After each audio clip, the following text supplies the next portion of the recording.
Ciao Juventini of the world, my name is Giuseppe, welcome back on the channel. I hope you are having a wonderful Sunday. Whatever you are doing, enjoy. Enjoy friends, enjoy family, enjoy doing whatever you want, but that doesn't mean you can't have your daily dose of Juventus. And that's what we will do today in the video, speaking and giving you a recap of where we are on all the transfer market news, speaking about some good news, some sad news. We have one that will start immediately after the intro about that sad news, but also in that video, doing a recap about our competition. Milan, Roma, Napoli, Inter, what are they doing with their transfer market? That will be in the second part of the video. We start immediately after you putting a maximum like, subscribing to the channel. We start after the intro.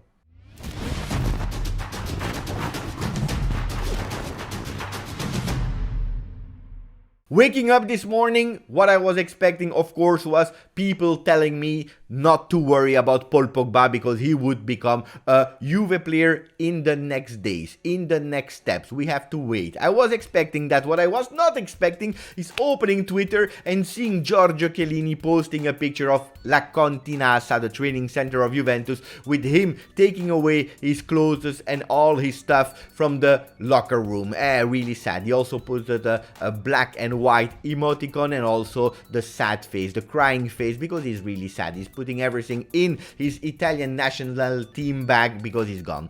For one that is gone from the national team and from Juventus, we have a new one that is also wearing the number 3. It's Gatti. Federico Gatti yesterday, apparently, because I didn't watch the game, I was at a wedding, but apparently did a really great game with the Italian national team versus England, 0-0. Apparently for a lot of people, man of the match, MVP. Yesterday the words after the game from Federico Gatti were that whatever and whoever he's playing against, he doesn't care. Players from the 3rd division, 2nd division, but also from national teams, he doesn't care. He's playing with the same grinta, and yesterday in the Italian national anthem, he was showing that grinta. He impressed a lot of people. A lot of people that were not able to see Gatti, they heard about how good he was, but yesterday they also have some confirmation.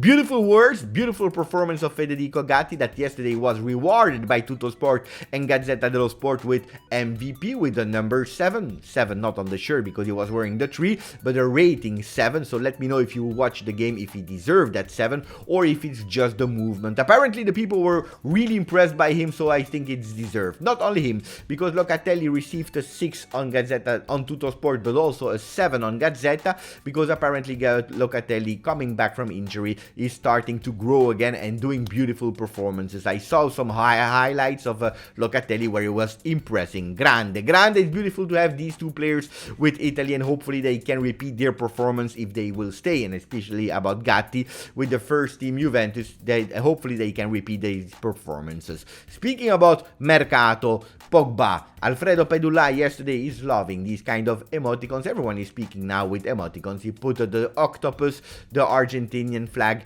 and then the sablier, the time taker. I don't know how you say in English. Why? Because he's speaking about two names, about Paul Pogba and about Di Maria, of course, or maybe speaking about Dybala. Who knows?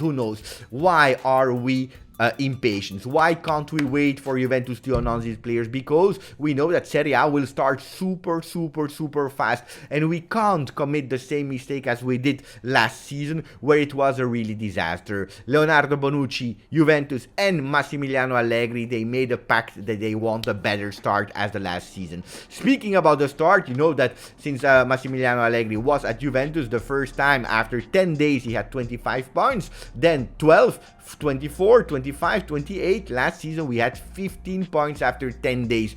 Disaster. We were 7th. At the end we finished at the 4th spot. Only one time where we finished 12th in the second season of Massimiliano Allegri, we were able to win the Scudetto. More a miracle than something else, so we can't repeat the same mistakes. Speaking about the agenda of the month of July and August, you know that we will meet again on the 4th of July. The players that played Nation League, they will arrive a bit later. They have time until the 11th of July, and then we go on the summer tour in USA. You know, the games versus Deportivo Guadalajara. I love that name. I really love that. They will be on the 22nd, 26th we play versus Barcelona, and then Real Madrid. In August we play Villar Perosa on the 3rd of August, and then we have also a game in Tel Aviv versus Atletico Madrid. Pay attention, because in August there will also be 4 games 4 games of Serie A, starting between the 13th and the 14th with the first one and finishing with the 31st of August. So we have to be fast, and that's why we are all impatient. Corriere dello Sport, rimpianto Italia. Italia is crying. It's saying missed opportunity, because if you see how Italy is playing at the moment, why are they not at the World Cup? Something really crazy. But what is interesting is that they are speaking about Pogba. We spoke a lot about Pogba. If we want a bit more reassurance, Fabrizio Romano this morning he tweeted that Juventus is more and more confident about Paul Pogba. Everything has been done. He just need to fix a bit of details in England, and then he will be a Juve player. 8 million net salary and then some additional bonuses. So let's see. Pogba is important not only on the field but also to give a bit of enthusiasm on the Juventus fans. Juventini. Why enthusiasm is important? Because we had a really disaster season, but also because Paulo Dybala, that a lot of people are still crying about, he leaves. Not only him, but he leaves with a lot of million of followers. Instagram, Twitter, Facebook, whatever. I don't know if he has TikTok or not, but Paul Pogba, he can replace him not only on the field, even if it's a different position, but also in that social world that need a bit of enthusiasm. So hopefully we can be there. There is just one thing that some people are scared about. It's Zinedine Zidane going to Paris Saint-Germain.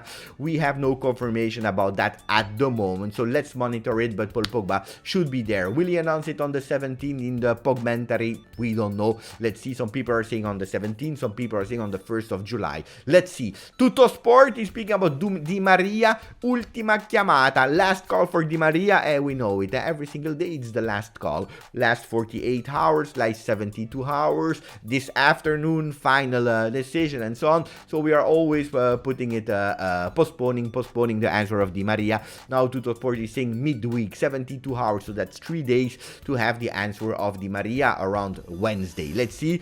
But they are more and more confident. Gazzetta dello Sport never gave up on Di Maria. Tutto Sport, that was a bit skeptical in the last day, they are going again with some enthusiasm, as Alfredo Pedula said this morning. Paul Pogba and Angel Di Maria, the two first one, yes, maybe, probably, but not only them, because the team needs to be fixed, and we have Arnautovic, Marco Arnautovic, that can be also a reinforcement. His brother was speaking on Tutto Sport saying that an experienced striker, second striker like Arnautovic could be really great for Vlahovic, that can also learn for him. Can he be the really great vice Vlahovic? Let me know, because we still have the options of Simeone, Luis Muriel, Raspadori and Werner. I don't know why you're always speaking about Werner, but it is what it is. Let me know what you think about Arnautovic as the vice Vlahovic. Some Mercato strategy, Mercato al max, Mercato to the max. We spoke about Pogba, we spoke about Di Maria. Kostic is still there, parked with 15 millions awaiting to receive from Frankfurt if we go all in for Kostic. Juventus first needs the two first players, and then we go with the other names. Morata, some people are saying that it collapsed, that he will go back to Atletico Madrid. Other ones are saying that there is still a possibility that he become and still remain a Juve player. Rabiot, Max Allegri still wants to continue to play with Rabiot, but if there is a big offer from the Premier League, he can leave. We have to pay attention to Matthijs de Ligt. I know, all the troubles, he's a name. I don't expect him to leave this season, but you never know, so pay attention. Gatti will be a Juve player. He will remain at Juventus. Who will he play against? Will he play on the bench with Bonucci and De Ligt being the starters? Will he play next to De Ligt? Will he play next to Bonucci? That's a really important one. One that is sure not to play there is Demiral. Demiral is actually a bit annoying news, because we were counting on that money immediately from Atalanta. They have until the 15th of June to take a decision on him. If we don't have that money, we'll have to be really creative to find him a new team. One thing is sure, he will not be the player of Juventus. Gazzetta dello Sport is speaking about Inter, and we also have the other team. So let's go through the other team's Mercato, how they are trying to become stronger than last season. We know it. Inter, l'ora della gioia. It's time for La Gioia for Paulo Dybala. They are speaking about Dybala and Lukaku, trying to also keep Lautaro Martinez at Inter. They are saying Sbarca Dybala. Dybala is arriving. They are giving him an offer, a new offer of 6 million plus 1 million bonus. Lukaku, they still have to find a creative solution to make sure that they receive him on loan from Chelsea. Will Chelsea be crazy enough to lose money with Lukaku? I don't know. So Inter, that's what they are trying to do now. Of course, they are thinking a lot about selling players as well, like Skriniar near to Paris Saint-Germain, maybe Bastoni, so they don't know really what they are doing there in terms of sales, but some big players like Dumfries and so on, they can potentially leave. Milan instead, they are continuing with their unknown young players like De Ketelaere from Bruges, but also Noah Lang that is also playing in Bruges in the Belgian league, Jupiler League, and then you have a Scamacca. New players, a Scamacca that can be a kind of profile like Giroud, like Ibrahimovic, tall player, physical player, a striker, but with a lot of years less. That's the Mercato of Milan. Let me also know what you think about Milan. Are they reinforcing themselves or not after their first priority, that is Renato Sanchez? Instead, Napoli is selling some players like Mertens and Insigne, I forgot the name, Insigne, but instead they are going for Deulofeu. Yes, this morning I saw a Deulofeu goal when he was playing in Premier League. That was wow. Super wow. He did really well also this season with Udinese. He can be there next to Kvaratskhelia that a lot of people are speaking really well about. So let's see if they will be reinforced or not. And we finish with the last one with Roma. Roma that is actually looking for instant players, not these young promises like Milan is doing. So it's a total different Mercato. Mourinho wants instant players, and one of the names can really be Mertens that is leaving Napoli. Mertens between Roma and maybe Lazio. This was it for me with a big recap on the other teams. Are they reinforcing themselves? Yes or no? What do you think about Juventus Mercato? Let me know in the comment. Maximum of likes, subscribe to the video, to the channel. Grazie, forza, Juve.